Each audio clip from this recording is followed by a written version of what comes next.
Philadelphia Flyers just broke the NHL. They've signed Leo Carlsson to a massive $18 million offer sheet, making him the highest paid player in the entire league. But there is a massive catch that could ruin the Ducks' future. Let's dive right into it right now. We're going to go over and take a look at Daily Faceoff that talks about this. And yeah, the Philadelphia Flyers have tendered an offer sheet to Anaheim center Leo Carlsson. The offer is a 5-year contract worth an average annual value AAV of $18 million, which equals out to $90 million over 5 years.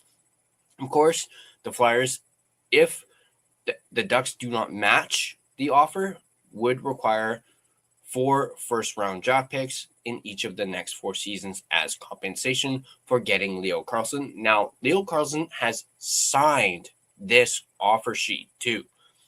Now, Carlsson, of course, is a restricted free agent after the conclusion of his 3-year entry-level contract with a $950,000 cap hit. That is a massive jump for a guy who's coming off $950,000.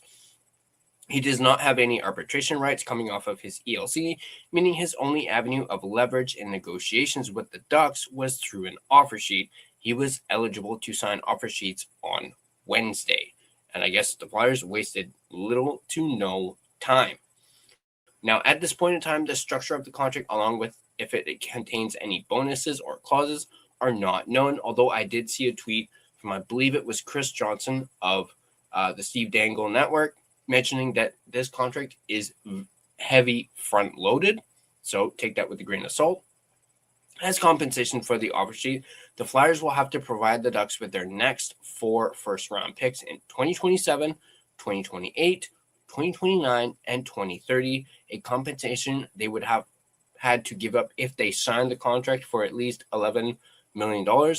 For comparison, the Flyers' last 4 first-round draft picks resulted in Matvei Mintyukov, Zeke William, who was actually drafted by the Minnesota Wild. The pick originally belonged to the Flyers. Porter Marton, Ryan Lynn. The draft pick, of course, originally was the Philadelphia Flyers pick that the San Jose Sharks got. The Ducks have 7 days to match this offer. And hey, the Ducks can very easily match this offer. They have over $35 million in cap space. Now, this contract will give Carlsson the highest cap hit in the entire league, as he will surpass Kirill Kaprizov's $17 million cap hit, one with which the Wild winger will also be starting this summer. Carlsson and Kaprizov are the only players who have a cap hit higher than $14 million. Now, as I mentioned, the Ducks have over $35 million in cap space, at least according to Puckpedia, so they're more than well positioned to match the offer sheet. However, it does create several other complications if they were to match that offer sheet. Most notably, that it takes Carlsson to unrestricted free agency at the end of this contract. It also creates an interesting dynamic for the Ducks, is other big name RFA and Gauthier, who is not offer sheet eligible.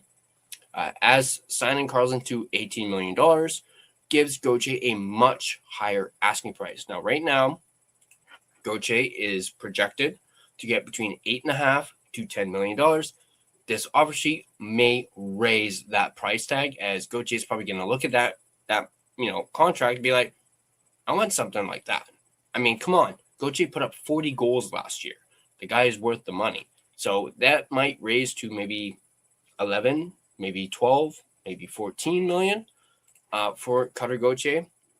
Let's also not forget the Ducks also have another RFA in Pavel Mintyukov, who's, his next projected contract is 3.4 to 4 million. It will be likely a bridge deal, but he is eligible for an offer sheet. So not only are the Ducks having to contend with this offer sheet for Leo Carlsson, but a team could very well do something similar with Mintyukov, and the Ducks might just be in a, for lack of a better term, in a pickle if they were to, match this offer sheet. So it makes you wonder, what are the Ducks going to do? A lot of people are saying you cannot let go of Carlsson because that kind of sets back this rebuild that they've been in, it sets it back because Leo Carlsson is their number one center, and you lose him, you're hooped. So, but Carlsson, speaking of Carlsson, coming off a breakout season where he emerged as a top-line center in the NHL, as we just mentioned, with 29 goals and 30 assists for 67 points in 70 games played. Now, he followed that up with 4 goals and 7 assists for 11 points in 12 playoff games. His skill is the kind of player that the Flyers have needed at center in this rebuild, giving them a potential franchise pivot as the centerpiece of their young core. Now, imagine if the Ducks lose Leo Carlsson to the Flyers, but they do get the 4 first-round picks. But those aren't going to replace Leo Carlsson right away at all. Now, like I said, Anaheim is in a bit of a pickle here because they got to re-sign Gauthier. They have Mintyukov, who's an RFA, who they need to sign. Granted, it is projected to be a smaller salary, but a team could look at this situation and be like, let's screw over the Ducks. Like, we really want, Mintyukov, and we want to make sure that we get him so the Ducks can't match it. They could do some. I don't think they're going to do something as outrageous as this $18 million, but it puts them in a tough spot. Not to mention, there's probably other players that the Ducks will want to sign. They probably want to make their team better after they made it to the second round of the playoffs. If they match the offer sheet for Carlsson, there's $18 million gone right there. Sure, they'll still have $17 million left in cap space, but then if Gauthier, raises his asking price, if that's like, for example, 11, 12 million, that leaves them with not a whole lot of room to also sign Mintyukov and then also add. So this is absolutely crazy. I want to know your guys' thoughts on this. What are your thoughts on Leo Carlsson signing a $18 million offer sheet from the Philadelphia Flyers? Quite the shocking move. It sent shockwaves through the entire NHL to the point where a guy who focuses on the Vancouver Canucks and has a Canucks podcast is making a video talking about it. That's how big this news is. But like I said, I want to know what you guys think. Let me know in the comment section down below your guys' thoughts on this outrageous move. And okay, I said outrageous, but it's also pretty sly. Pretty sly move by the Philadelphia Flyers.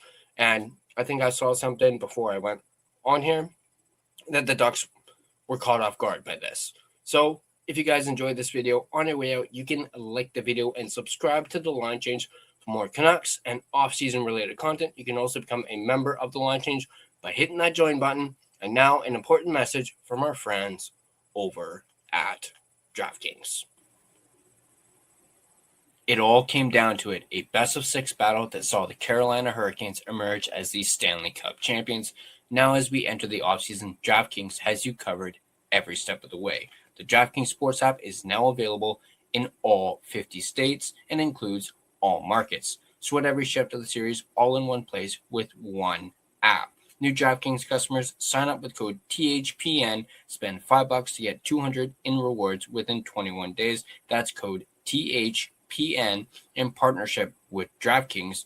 The crown is yours. Bet with DK Sportsbook. Gambling problem? Call 1-800-GAMBLER. 1-800-MY-RESET. New York, call 877-8-HOPE-NY or text HOPE-NY. Connecticut, call 888-789-7777 or visit ccpg.org. On behalf of Boot Hill Casino in Kansas, that text pass-through may apply in Illinois. 21 and over. Void in Ontario. Event contract trading with DraftKings predictions involves risk of loss. Sportsbook bonus bets expire in 7 days. $50 in predictions dollars issued weekly for 3 weeks expire in 1 year. Redeem one non-withdrawable reward. Availability varies. Predictions offer void in New York. Ends June 28. Terms at dkng.co/audio.